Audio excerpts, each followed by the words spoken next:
को रखते हैं तो उसमें हम लोग कन्विंस कर लेते हैं। और चूँकि झारखंड की जो मांग है, झारखंड की जो ज़रूरत है वो स्थानीयता है। स्थानीयता के आधार पर ये बैरियर लगना चाहिए, नहीं तो क्या होगी, यहाँ की परंपराएं, यहाँ की संस्कृति सब धूमिल हो जाएंगी और यहाँ के लोग कहीं ना कहीं गौण हो जाएंगे। तो इरफान जी, जिस तरह से जो है जेएसएससी सीजीएल को लेकर आपके केंद्रीय वरीय उपाध्यक्ष ने 3 दिन का महाआंदोलन का ऐलान किया आज ही के दिन पे, किस तरह से समर्थन दीजिएगा छात्र? देखिए, वो हमसे बातचीत होके ही उनको हमने रांची का जो भी कार्यक्रम होता है सबका एक हम लोग जिम्मा दिए हैं। हजारीबाग में होता है तो हजारीबाग की एक टीम है, रांची में हमारी एक टीम है। चूँकि देखिए, अब हम लोग का भी संगठन पूरा जिला स्तरीय नहीं, राज्य स्तरीय संगठन है। इस राज्य में हम लोग को हर एक मुद्दों में देखना पड़ता है, तो इसलिए का भौगोलिक सीमा के आधार पे हम लोगों ने आंदोलन को एक नेतृत्व के रूप में एक टीम को तैयार किया है और हम लोग हर एक आंदोलन का समर्थन करते हैं और उम्मीद करते हैं कि परिणाम हमारे पक्ष में होगा। बस हमें जो साक्ष्य हैं वो साक्ष्य हमें सौंपा जाए, निसंदेह हम लोग मुखर होकर इस आंदोलन में कूदेंगे। छात्र का आरोप लगा रहे हैं कि जयराम महतो जो है सशरीर उपस्थित नहीं हो रहे। देखिए, हमें क्या, हम तो अभी जाके सशरीर उपस्थित हो जाएंगे, लेकिन जो छात्र आज ये कह रहे हैं पहले उनको भी जानना चाहिए कि उनके जो संचालक हैं, जिनके नेतृत्व में उन्होंने आंदोलन किया था, नाम बताने की आपको आवश्यकता नहीं है, उन्होंने खुद लाइव में आकर कहा था कि कोई पॉलिटिकल लीडर नहीं आएंगे। तो भाई आखिर हम लोग भी तो बंधे हैं, हमारी एक पार्टी अब बन चुकी है, अब हम लोग का सिंबल आ चुका है, तो हमने तो छात्रों के जो प्रोटोकॉल है उसका अनुपालन किया है। वहाँ हमको लगता है 10 में 3 जो छात्र है वो हमारे जेल के अपने सदस्य हैं, उनका खुद का सबने लाइव में आके कहा था कि किसी प्रकार से कोई पॉलिटिकल पार्टी यहाँ इंटरफेयर नहीं करेगी। तो इसलिए उनके आंदोलन को हम लोग अपने स्तर से बैक सपोर्ट करेंगे। हम लोग जिला स्तरीय प्रदर्शन करने जा रहे हैं 1-2 दिन में, और इसके लिए हमने जिला अध्यक्षों की एक मीटिंग में बुलाई है। जल्द ही हम लोग सीजीएल के जो परीक्षा में गड़बड़ी है उसको लेकर जेल के हम अपने अलग स्तर से आंदोलन करने जा रहे हैं। जयराम जी, झारखंड आंदोलनकारियों झारखंड अलग राज्य के लिए स्वयं करेंगे, उन लोगों के लिए अब क्या छात्र तो अपनी जगह कर ही रहे हैं, जेल के हम अपने स्तर से आंदोलन करेंगे। आज आपने गुना भगत जी का जो है क्या पूरा क्लियर हो गया? जी, ये हमारे 7वें प्रत्याशी घोषित किए जा चुके हैं मांडर विधानसभा से। नेक्स्ट लिस्ट कब तक आएगा?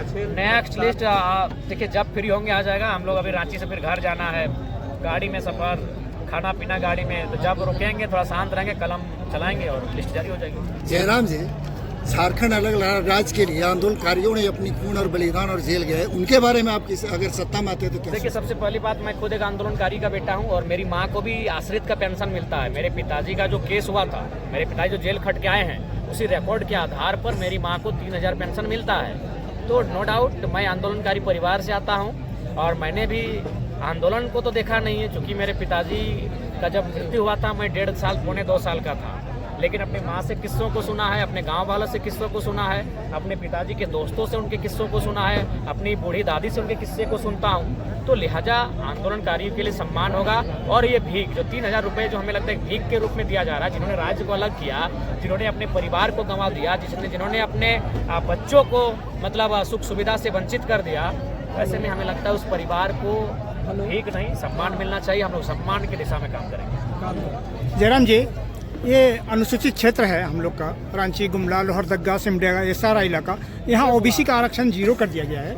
ओबीसी यहाँ मूलवासी के रूप में बहुत सारे हैं जिनकी आबादी है, और उनकी जो आरक्षण है वो 0 कर देने से यहाँ के बच्चे वंचित हो गए। यहाँ के बच्चों का हक मारा जा रहा है। जी, देखिए, मेरा मानना है कि सबको उनके अनुपात में अधिकार मिलना चाहिए, चाहे वो एसटी वर्ग से आए, एससी वर्ग से आए, ओबीसी वर्ग से आए या जनरल वर्ग से आए। तो झारखंड राज्य में सत्यता है कि ओबीसी वर्ग को सरकार का जो जिला रोस्टर था उसमें उनका बिल्कुल सीधे सीने में खंजर घोंपा गया है। इसको हम सुधार करेंगे और उनके अनुपात में जिला के रोस्टर को पुनः बहाल लागू किया जाएगा और किसी भी जिले में ओबीसी तो शून्य हो ही नहीं सकते। जयराम जी, आपने डुमरी सीट पे चुनाव लड़ने का जो है घोषणा कर दिया है, लेकिन आपने भाषणों के दरमियान ये कहते थे कि जगन्नाथ दा का हम सम्मान करेंगे। सम्मान किए हैं जी, आजीवन सम्मान किए हैं। क्या बिरसा भगवान के जो नाती पोता चुनाव लड़ रहे हैं? क्या तिलका मांझी के नाती पोता चुनाव लड़ रहे हैं?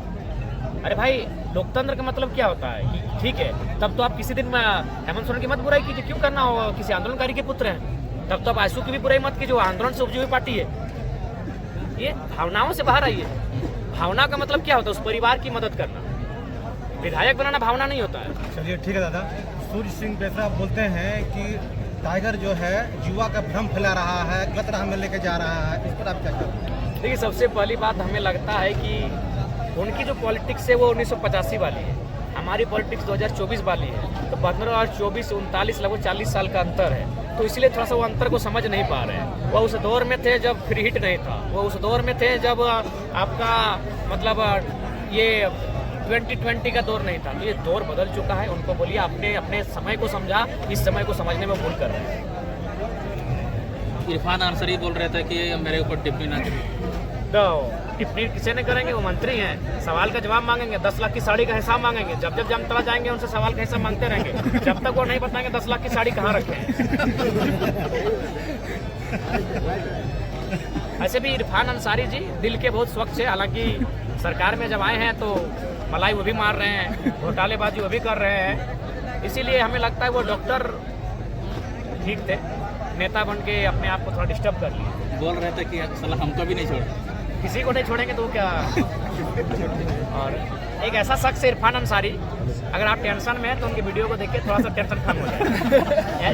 इरफान जी को कोई भी ऐसे सीरियसली उनके वीडियो को कोई वॉच नहीं करता, कोई भी रहे। जो भी उनको वॉच करते हैं अपने फ्रस्ट्रेशन को, अपने मतलब जो उदासी हताशा छाती है उसको दूर करने के लिए बड़ी अच्छा बातों को रखते हैं। जयराम जी, अंतिम यह सवाल है कि मांडर विधानसभा क्षेत्र आपके लिए नया है, बिल्कुल नया है, पहली बार आप बेड़ो आए हैं, तो यहाँ इस मांडर विधानसभा को फतह करने के लिए आपने क्या प्लानिंग बनाया है, कैसे आप इसको फतह करेंगे? देखिए, सबसे पहले इस विधानसभा को फतह करने के लिए हम लोग तमाम सामाजिक समीकरण को डेटा तैयार करेंगे। उस डेटा के आधार पर